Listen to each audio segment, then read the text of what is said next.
c'est une pression du sang qui va se manifester sur la paroi des artères. Et bien souvent, on a des mesures qui donnent la tension artérielle. Si ces mesures sont supérieures, on va parler d'hypertension artérielle. C'est des mesures qui sont prises plusieurs fois pour pouvoir vraiment assurer que c'est une hypertension artérielle. C'est des mesures qui sont supérieures donc à 140 mm de mercure et 90 pour le minima, ou 14, 9.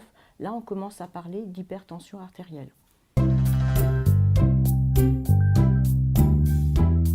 L'hypertension artérielle, ça a des conséquences sur tout notre organisme, parce que justement par rapport à cette pression, ça va agir sur la paroi de nos vaisseaux et ça peut entraîner des maladies cardiaques, donc tout ce qui va être au niveau des coronaires, de notre cœur, tout ce qui va être au niveau de tous les petits vaisseaux qu'on peut avoir, aussi bien au niveau AVC, donc l'accident vasculaire cérébral, où là il y a quand même des petits vaisseaux aussi, et tout ce qui peut être aussi au niveau rénal, où là aussi il y a des vaisseaux très fragiles. Ça peut être toutes sortes de populations. Ça peut être aussi bien des jeunes. Alors on a des personnes qui vont travailler sur des horaires postés ou de nuit, qui vont accumuler des facteurs, des cofacteurs, c'est-à-dire que les personnes qui travaillent en horaire posté ou de nuit, ils vont associer en plus d'autres facteurs comme l'alimentation, le peu de sommeil, le manque d'activité.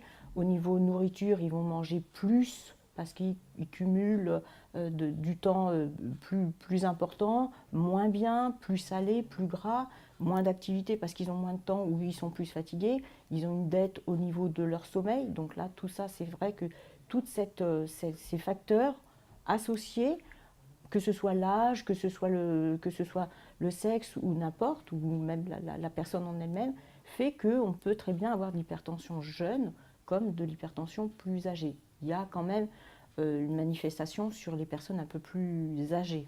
Donc c'est un contrôle qu'il faut faire régulièrement pour savoir si il y a de l'hérédité aussi, il y a tout ça qui peut rentrer en compte aussi. Donc il faut savoir si notre tension elle reste stable ou si elle a tendance à augmenter.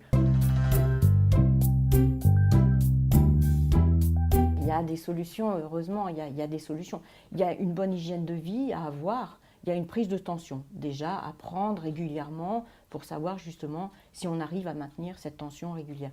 Mais il y a aussi cette hygiène de vie qu'il faut avoir, qu'il faut essayer de maintenir au mieux possible. On sait que l'alimentation, c'est quelque chose de très important. Il faut favoriser l'eau, diminuer tout ce qui peut être alcool, tabac, médicaments ou autres substances aussi qu'on peut prendre justement pour tenir le coup, hein, parce que voilà, on en a besoin. Il y a tout ce qui peut être sport, il faut augmenter, même marcher un petit peu, 30 minutes par jour, aller courir si on le peut, ou même faire des activités autres du jardinage. On peut rester simple et faire du jardinage, monter l'escalier au lieu de prendre l'ascenseur, des choses comme ça. C'est des choses assez importantes. Voilà, et essayer d'avoir une hygiène de vie, même le sommeil si on est de nuit. On peut essayer de trouver une chambre calme, essayer de l'isoler au maximum, garder son temps de sommeil qui est quand même important, même si on essaye de dormir moins la journée. C'est vrai qu'on dort toujours moins la journée, mais aérer sa chambre, voilà, favoriser le calme dans la chambre, pas faire des passages avec les enfants ou des choses comme ça, et essayer de maintenir toute cette hygiène de vie qui est importante et qui va diminuer notre pression au niveau hypertension artérielle.